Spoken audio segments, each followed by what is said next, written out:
Mr. Tata gave us the challenge that we should be utilizing our waste, which is generated by the manufacturer of our brand.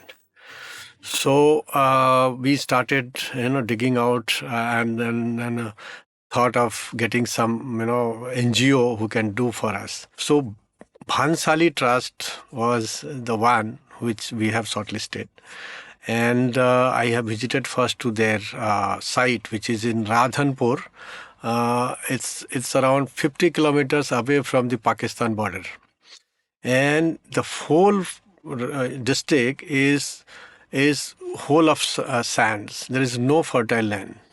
And all those people are there surviving just because they have some cattles and some kind of small work they do. That was the whole bread earning work they had. With Bhansali Trust, we have started training center first. So what we have done is we have opened up 3 training centers, where each training center used to teach 30 to 35 women's. And those women are not the full-time, tailors. They used to first finish their homework, initial cooking, sending their children to the school, and then after they used to come for the learning. So in the initial stage, we could taught around 120 women's onto this stitching course, and this course was meant for these kind of people who are actually completely raw, doesn't know anything about textile nor about stitching or anything, and therefore this course was very much helpful for them. We have approximately 1,500 plus women trained on to how to stitch, and these women are around 800 villages from surrounding area. So this Bhansali Trust has purchased some machines from our fund, and then they have distributed this machine to those women's, and then women's are doing the stitching every day. Earlier they didn't had any income, but today one women's are making at least 15 to 16 bag of fluff bags, and they are earning almost 200 to 300 rupees per day, which is a big deal for them. This was something was going on from the beginning, from long time within the organization, that we should, Tata's always has to do something, different. And we are always pioneering in these areas. So everywhere, everybody works, but nobody thinks that the waste which we are generating while making our garment are going to go into the landfill. So if it is a cotton, it's okay, it's biodegradable.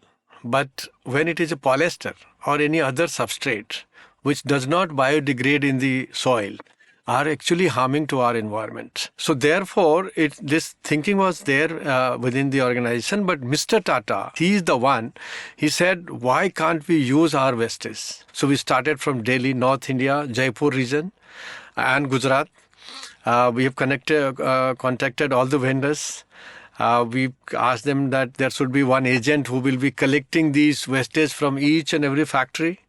They will be, bringing it at one place. From there, the transport will carry it to the Radhanpur station, where we have, at least 100 or odd people to sort out the wastage. And then accordingly, after that, sorting out these pieces as per their size and the color and fabric, then the cutter has to cut it, and then after cutting it has to sorting it, bundling it. After bundling, we have at least 3 transport vehicle, which then take them to every villages where they distribute these women's.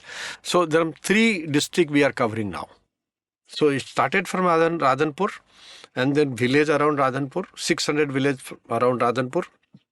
And then we have gone to the another district. So there are now 3 districts exactly are surrounding of Radhanpur, which is around 150 kilometers away from Ahmedabad. And all these districts, we have 6 centers where we are teaching it now. And after teaching, we also employ them. Either we call them to our center to do this teaching, or if they are capable and they have a space and electricity connection, then we give them the machine They take that, and then every week our transport goes there. They take back the stitched garment, stitch bag, and give them the fresh cutting to stitch for the next week. In this training, what we do normally is that we firstly make the women understand about the machine, sewing machine, how these parts are functioning, what is the control it has, how they can utilize it in maximum capacity.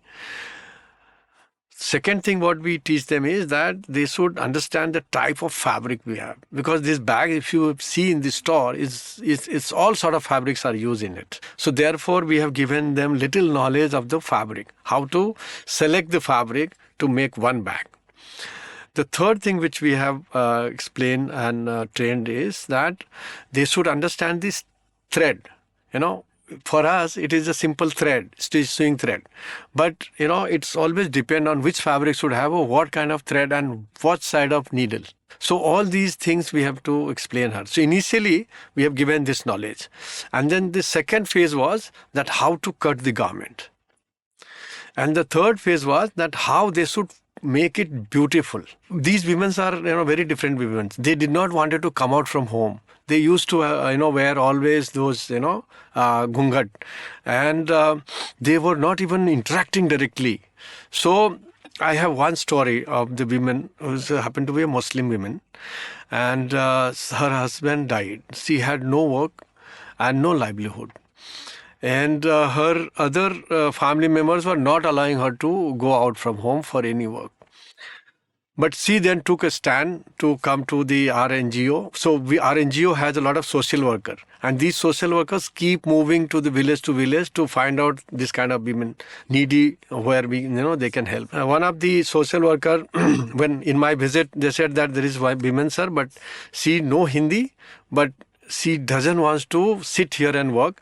She has hardly 2 hours or 3 hours in a weekend where she can come and learn all this. I said, call her, we'll understand how she is.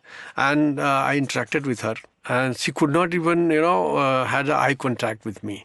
But she was listening very respectfully and she was very disciplined.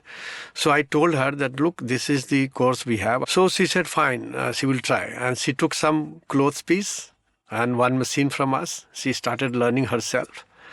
After, in my next trip, she had again come back. She said she is able to learn something. And she showed me some bags, which was very nicely made. So I said, you've done a very good job. Without learning, at our institute, you are able to stitch it. So why can't you take more machine and try to, train your people there? He said, no, sir, I can't train anybody there because my people who lives around me are very reserved. But I have decided now, I will not take bother of what they are saying, but I'll come to the institute and I will learn over here now. Because she's got a little confident after that. So then she becomes teacher. And now she's teaching those women who are actually we are coming there to learn stitching. The second story I had of Hindu families. So there were 2 brothers who had, some enmity among their village, and both the brothers are killed by the villagers. So I have interacted with those both the women, and one of the women was able to speak Hindi. So I had to explain her that this is the project we have where, you can either teach your children, your other sisters, and or both of you can earn some money for your home. And she agreed. Our trust has given them the machine and given them the initial money for run the house.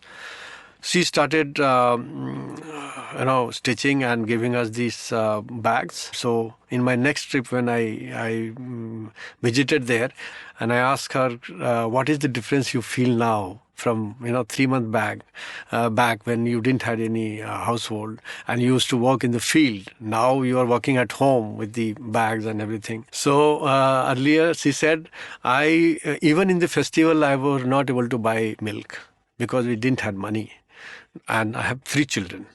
But now I'm able to buy at least half liter of milk every day for my children. And that was the word, it's so much satisfactory for me and for my company. This was the touching story I had from these people. In one village, there was around 35, 40 women who were working and learning with us. Out of that, the one woman was not learning with us, but she was always there whenever I used to go there. So I asked her, what do you do? If you are not learning the stitching, then what is your work you do? So I said, sir, what I do is, in these women, whoever has a problem of their children admissions, or if their children had, a teacher have called their children to the school, I go to their school and talk to that teacher on behalf of her mother. And I used to take care of their book buying. So my job is to take care of these 25, 30 women to do the sundry work.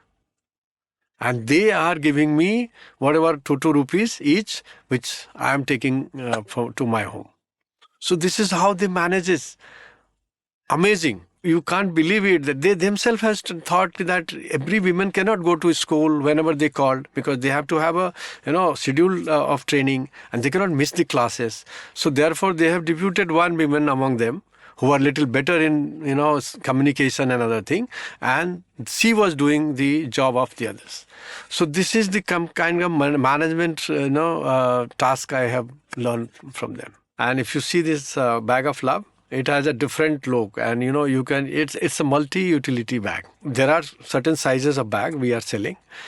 Put together everything, we have sold more than 4.5 to 5 lakhs of bag in last 3 years, and the revenue which we have generated out of this is more than crores now, and these are paid directly to the stitcher. So in the whole supply chain, no one is getting benefited. Westside is selling it on cost basis, no margin put in. Then the Bhansali Trust is also not keeping any money within them. Whatever cost they are accruing for buying thread, machines or stitching, everything put together, the money goes directly to the stitcher, to the women. So suppose if bag of love is sold in 99 rupees, the whole 99 is given to the Bhansali Trust, and Bhansali Trust is passing on to thread vendors, to the scrap vendors, to the stitcher, to that unit, and if at all they have money left, they buy new machines. So everything is free all together.